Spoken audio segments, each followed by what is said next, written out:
All right, Assalamu alaikum. Peace be upon you all. I pray everyone is doing great. Welcome back to our Islam 101 Sunday class, which we have every Sunday, week in and week out, for the most part, of course.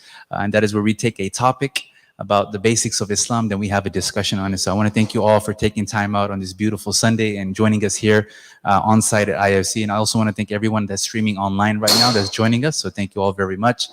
Today is a very special topic and a very important topic to all of us as Muslims and for humans, of course, as well, to be educated. And when I heard this from Sheikh Jameel a few weeks back, what I wanted to do was also have this as the discussion for today as well.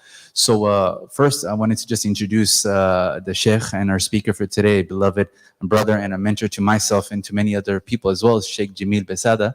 Sheikh Jameel is currently the director, the religious director at ISCN, which is the Islamic Society of Corona and Norco.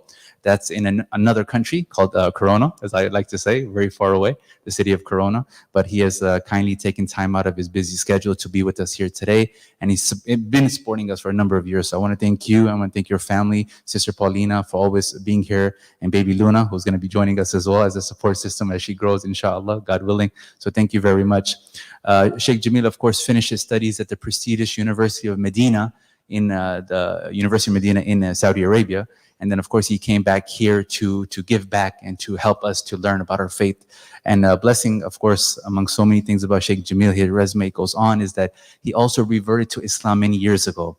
And I like to mention that not to put him on the spot, but to for us to appreciate these blessings that when we have different speakers that come, many of them actually have reverted to Islam. So they have a blessing where they can kind of be on the same wavelength, if that kind of makes sense. So we can really comprehend and understand, and they can understand where we're coming from, and many people as well, right? So that's a blessing. So today's topic is very important, as I mentioned, and that is Sheikh Jameel. A number of years ago, he's going to talk more about it. He actually traveled to Palestine or Palestine. And so some of us probably haven't got the opportunity as of yet to go, but Sheikh Jameel got the opportunity to go. And so he's going to talk about his experience going there, real life experience on hand over there, and kind of like the things that he witnessed and he saw. And then we're going to have, of course, a discussion afterwards, or a question and answer session. So I would encourage you all, please, if you have any questions per the topic, make sure to jot them down. Of course, online, same thing. I don't want to ignore you folks. I know a number of people from different states probably might be joining as well. So if you have questions, go ahead and submit those questions via the comment section, and I'll get those questions over to Sheikh Jameel. We'll go to about maybe 2:15-ish, and then we'll go ahead and field questions at that time. Is that okay with everyone? Again, welcome back. It's really, I'm so happy to see all you guys behind your face masks, but I still is very happy to see everyone. Sheikh Jameel, a mentor and a brother to me, you have honored us by coming here today. I don't mean to break your back, but thank you so much. May Allah bless you. Virtual floor is all yours. Thank you.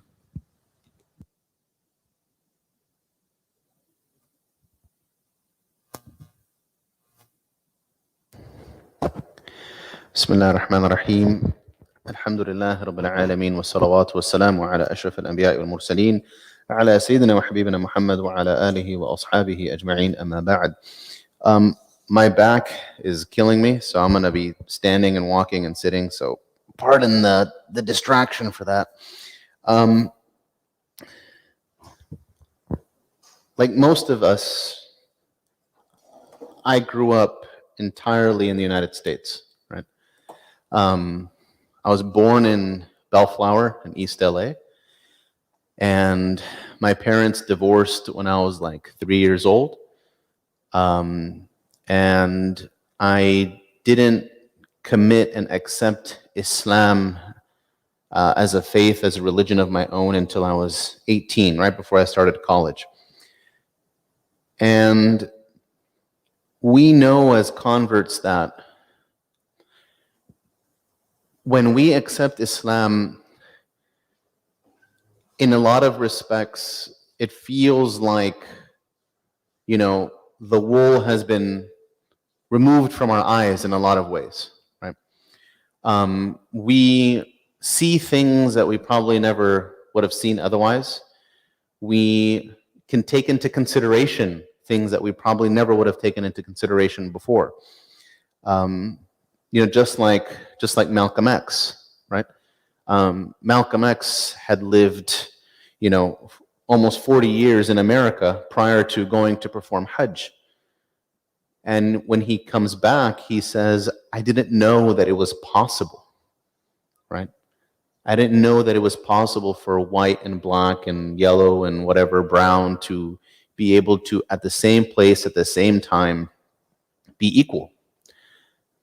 And that was his revelation, right? That was kind of his religious moment where he discovered, at least in my opinion, right, that living in America and being an American and watching American news and having American friends oftentimes leads you to become a particular type of person, have particular types of opinions, have particular stereotypes and prejudices as well. And I remember, growing up through the years, hearing on the news about Israel and Palestine. And when you're a kid, you don't know anything about the history, about, World War I and what happened with all of that. You are, and naively as a kid, and I think naively still, a lot of people watch the news thinking that the news is giving you the facts, right?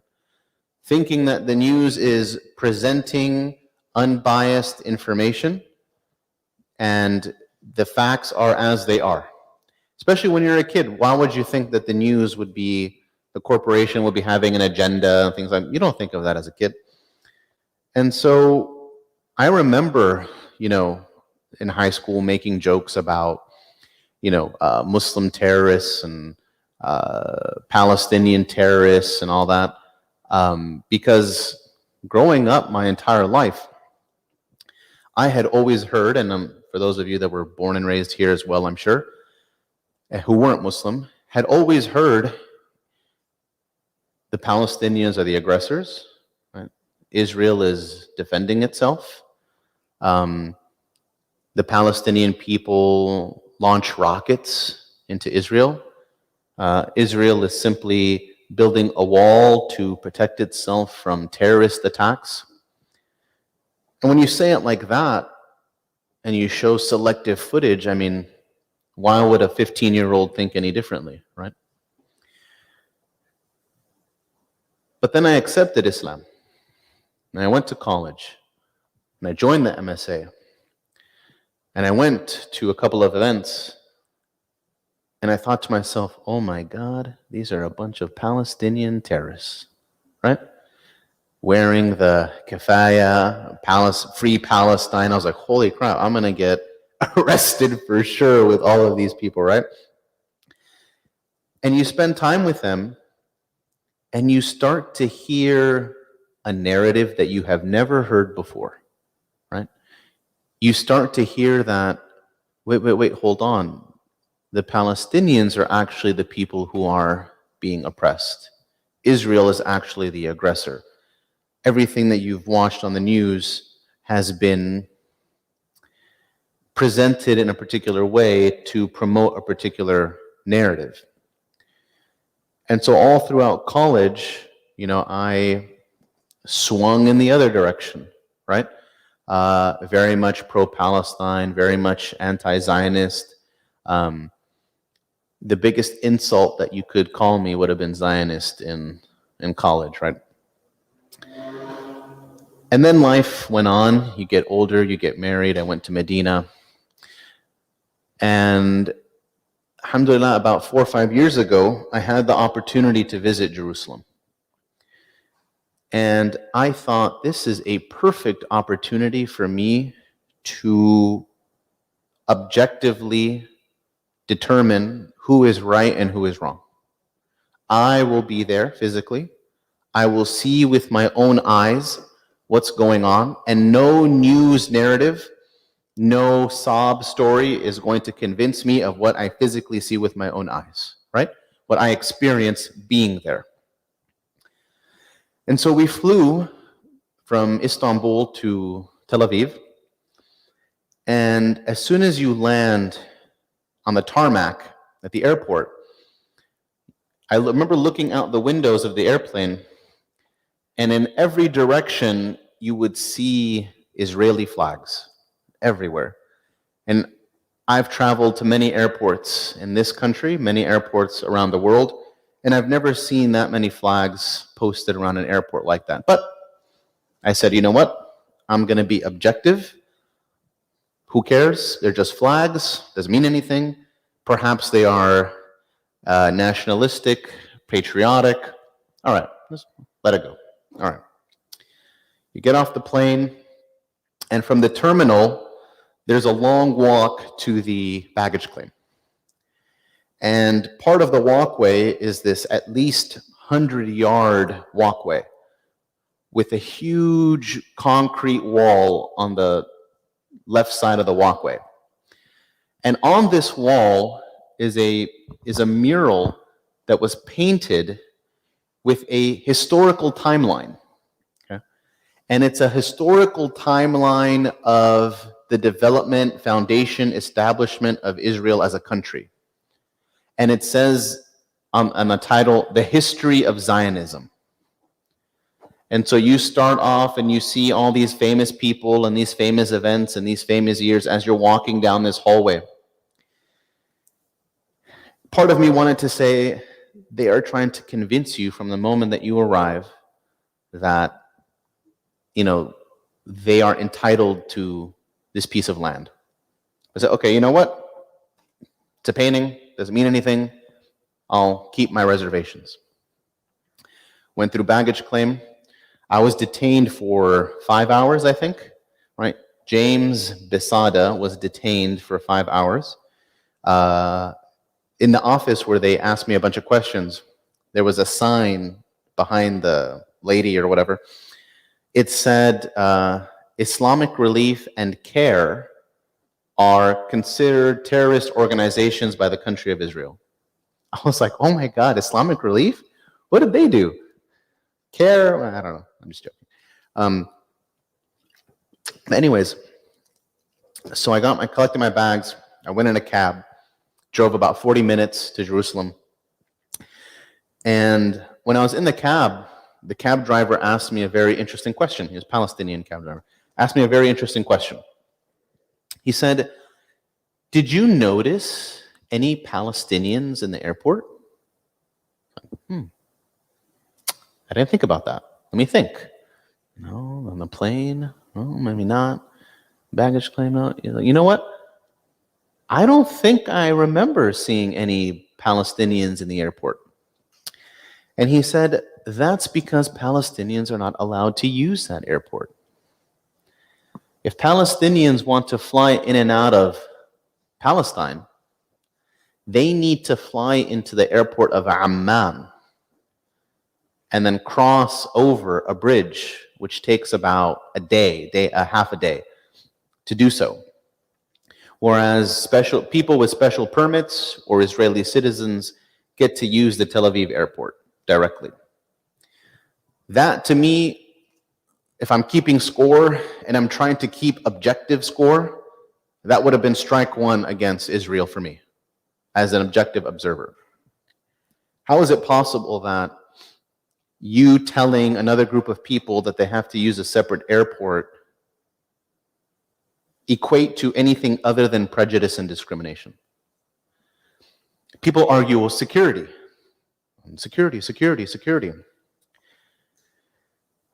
Airports are the most secure places in the world nowadays.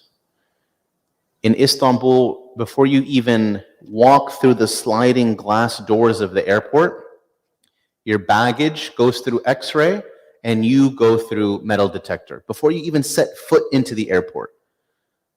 We have methods of safety. We have methods of protection that does not require that a whole entire group of people use an entirely different facility to fly in and out of. So that was strike one for me. So we got to Jerusalem, and it was about 7 a.m. by the time we arrived. And you start to see the bus lines going, right? And you see people getting off the bus and starting to go to work and stuff. And I noticed that there were two completely different bus lines. One bus line, the buses were old and dilapidated and jam-packed with Palestinians. And then I noticed another bus line with buses that looked brand new, specifically and only for Israeli citizens. Again, that to me, being an objective observer, was probably strike two right off the bat. I've been there for a total of how many hours? And I've already seen two things that I would consider to be prejudice and discriminatory. Old Jerusalem and New Jerusalem are divided into three sections. So one section is governed by Palestinians, and Palestinians live there. Okay? Then you have another section that is governed by Israelis and has only Israeli citizens. And then you have a third section that is governed by Israel, but the people that live there are Palestinian. So it's kind of a mix between the other two. When you drive to the Palestinian area, wallahi, I kid you not, no exaggeration, as soon as you cross the border into that third section, I felt like I was back in Saudi Arabia. The instantaneous, lack of development. The buildings looked like they were, 50 years old. The roads were 50 years old. Everything just looked exactly like it was in Saudi Arabia when I used to live there. You cross to the Israeli section, and you would think that you're in Rancho Santa Margarita or some neighborhood that lives up in the mountains or something like that. Brand new facilities, brand new structures, roads, manicured parks, you name it. Exactly as if you were in a neighborhood here in America. And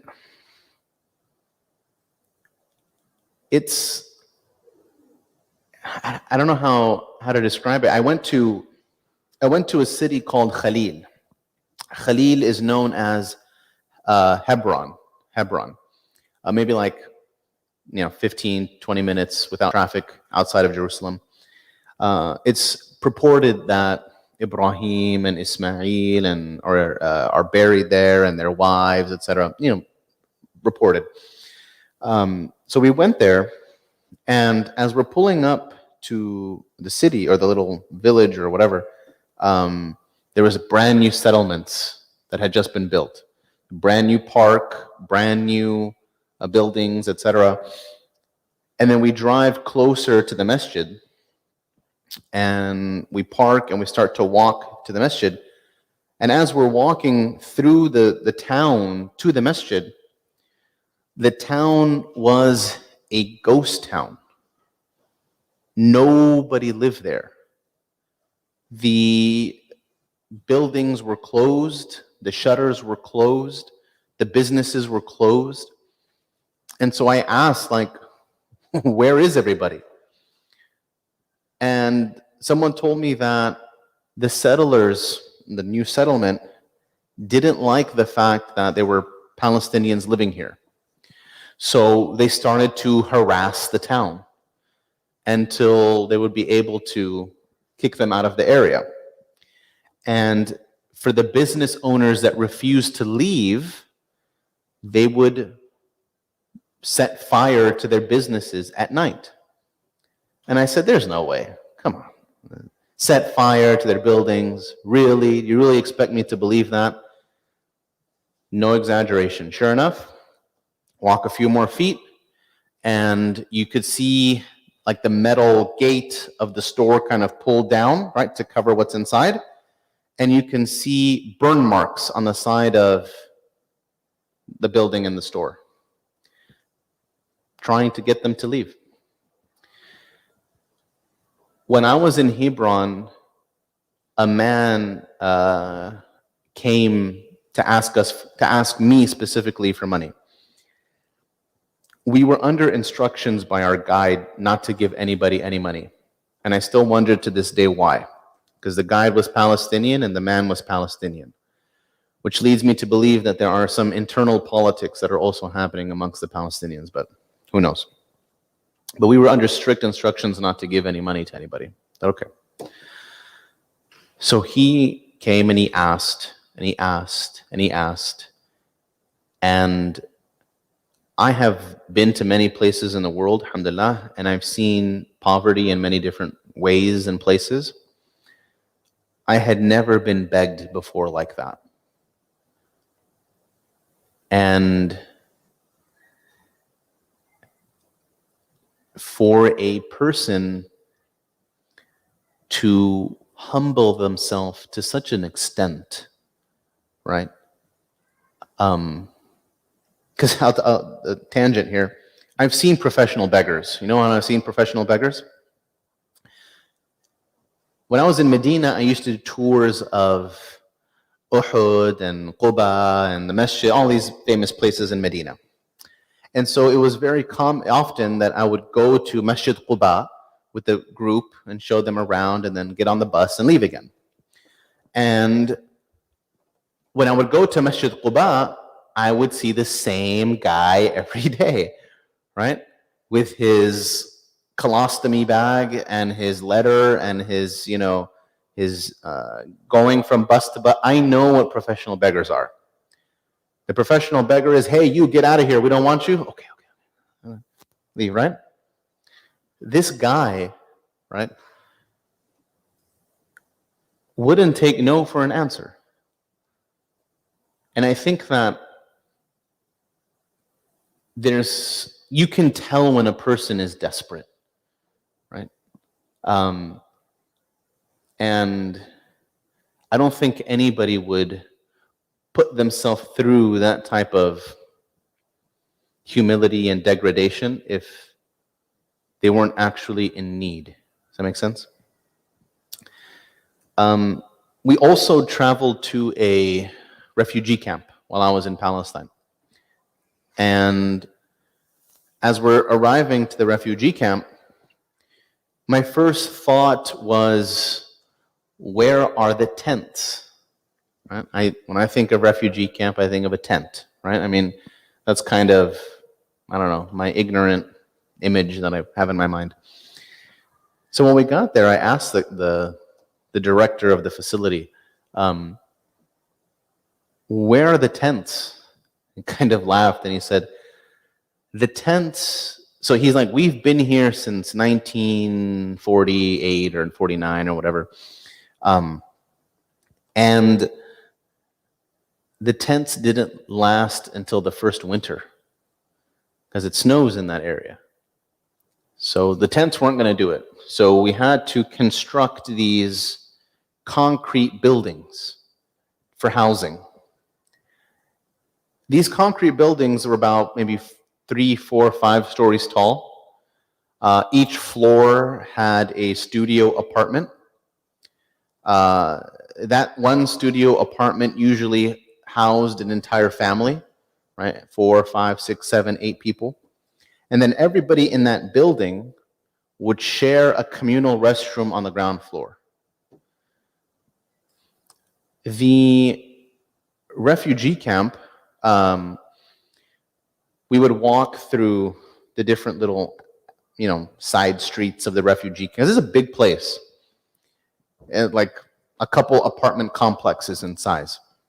And so we're walking in between the streets, and you'll come across a wall, like a concrete wall, and it'll have a long list of names of people. And some of them will have the faces of people painted onto the wall. This is a list of all the people that have died in the refugee camp. And I'm not talking about old people that passed away. I'm talking about young people, right, that were either kidnapped or taken away or even shot. Yes, shot in the refugee camp. You would think that a refugee camp is supposed to be a place of refuge, right? But unfortunately, that's That was not the case. Um, so we would walk and we would see walls with bullet holes in them, right, in the refugee camp. What's interesting to me is that refugee camps are supposed to be transitional spaces, right? You come in, you stay for whatever, and then you move on, right? But these people, a lot of them were born, raised, and died in these refugee camps. Imagine living on Earth and never having a home. That's a very it's almost as if you never belonged here, right?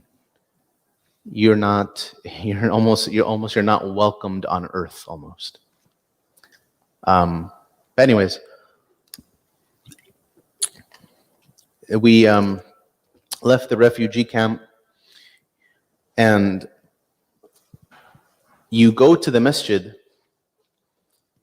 Now, the masjid itself, al-Masjid al-Aqsa, and the Dome of the Rock are under the care of the Jordanian government. Okay, so these mosques are under the care of the Jordanian government, but they sit on land that is under the authority of the Israeli government. So you can imagine all the political entanglements that happen. So before you enter the complex of the two masjids, you have to go through checkpoints. And these checkpoints, if you look Palestinian, they'll usually let you go. If you don't look Palestinian, like for me, for example, they asked to see my passport. Are you Muslim? I said, yes, I'm Muslim. Where are you from? America. All right, let me see your passport. Show them the passport. And they're like, James? Yeah. I'm like, are you Muslim? Yeah. Recite the Fatiha for me. No? Okay, sure. Recite it. Okay, go ahead. They control access to the masjid the way that you would control water from the faucet. We want to let you go. We only want a little bit. We'll completely turn it off. Which, by the way, their own religious sites don't have that. So if you're unfamiliar with Jerusalem, as I'm sure you can imagine, is a holy city for all three Abrahamic faiths, right?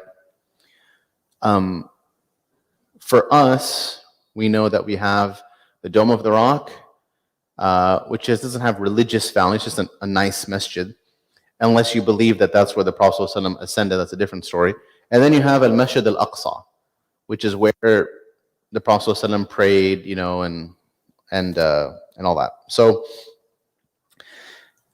but other than that, there's no real religious significance to the land, apart from it being holy as a land itself. For the Jews, I don't know how familiar you are with Judaism, they had a religious sanctuary known as the Holy Temple. And the first temple, they believe, was a temple that was constructed by Sulaiman. And it was a temple that had something called the Ark of the Covenant. And this Ark was something that I believe, you'll have to correct me if I'm wrong, either is or has something inside of it that belonged to like Musa, that he received from God or something like that. Yes? The tablets are inside? Okay, so the 10 Commandments are inside. They would put it in a part of the temple where nobody had access to. And if I remember correctly, no one can speak while they're in the presence, because they literally believe that when you're in this particular part of the temple, you are literally in the presence of God. So no one is allowed to be in this area. That temple was destroyed. Okay. Someone came centuries later and built a second temple, a bigger temple, right? Upon some of the foundations of the pre-existing temple that used to be there. That temple was also destroyed by the Romans. And so the only part of that temple that remains today is the western wall of the temple. So when you hear the western wall, right, they don't like it when you call this the Wailing Wall, right?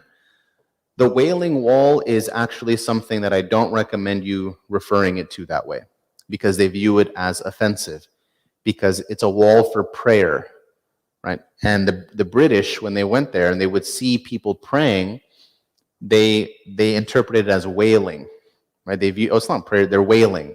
So they called it the Wailing Wall, but they don't call it that. We shouldn't call it the Western Wall. It's the Western Wall of the temple. They're praying at the wall of the temple. No checkpoints there, right? And for the Christians, they have something called Via Dolorosa, which is the path that Jesus took, according to them, on his way to being crucified. There are 14 stations for Via Dolorosa because Jesus stopped at 14 different places, right? So every Friday, pilgrims from all over the world come to Jerusalem to do Via Dolorosa. They would start at station 1, and the entire station, basically reenacting the crucifixion of Jesus. That little, it's like, maybe half a mile. It's not that long, or less. Ends at what's the name of the church? What is the name of the church? Hold on, this is gonna bother me. So anyways, in that church, they believe is the place where Jesus was washed, right? The place where Jesus was crucified, the place where Jesus was resurrected, and where Jesus was buried. In the middle of the church is a tomb. Yes? There you go. Church of the Holy Sepulchre. Thank you. This church, in the middle of it, has a huge tomb. Looks like a mini masjid, almost. People wait in long lines to get inside because this is the grave of Jesus. That church is not controlled by any one denomination, right? Because we know we have Greek Orthodox, we have Eastern Orthodox, Russian Orthodox, Coptic, Ethiopian, Catholic, right? We have all these different denominations, right? So each one of the major denominations is given a section of the church. And that's kind of their section, and they take care of it, and they maintain it. And then they're supposed to take turns coming inside to the tomb and doing their prayers or whatever it is that they do. I was told that it's very common for them to get in fights amongst each other and stuff. But anyways, so the point is that all three religions have incredibly significant religious sites in that location. For Christians and Jews, it may very well be the most significant of their religious tradition, because the Vatican is only important to the Catholics, right? The Russian Orthodox don't care about the Vatican, right? That's only for Catholics. But the Church of the Holy Sepulchre, all of the denominations all over the world view this as a holy site. And for Muslims, obviously, we view it as the third holiest site. there are definitely restrictions put on the Muslims that there are not put on the other communities. It is very, I wouldn't have believed it unless I saw it with my own eyes.